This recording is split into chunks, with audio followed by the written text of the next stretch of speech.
Here's a pair of the Sony M6 headphones. I'm going to show you how to pair and connect these directly to a Amazon Fire TV. This will also work to connect to an Amazon Fire TV stick as well. So the first thing we want to do is put these headphones into pairing mode. You'll know it's in pairing mode when the light here is blinking blue, blue, blue, blue, blue, blue. Okay, so let me turn these on first. Let me press and hold this power button.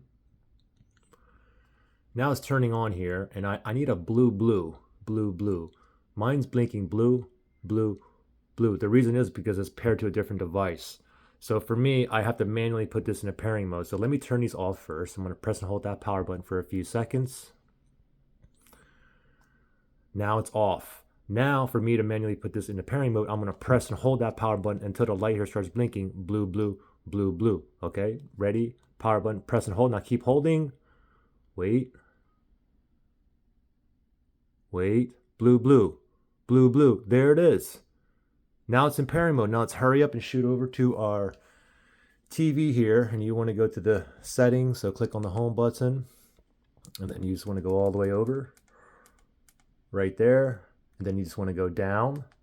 And we want to go to controllers and Bluetooth devices. Select that. Go all the way down to other Bluetooth devices right there. Select that. And then we're going to go down to add Bluetooth devices right there. And now it's searching for a device that's in pairing mode near me. These are still in pairing mode. Oh, there it is right there. Pops up the M6 right there. It's highlighted. Let's click on OK. It says pairing the device. Oh, and it just said it was connected. And you can see it down there. It says connected as well.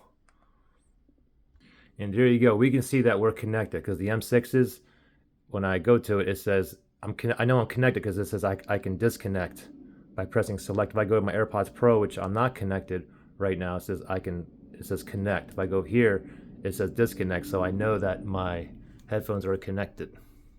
Anyway, there you go. Pretty simple. Questions or issues pairing these? Comment below.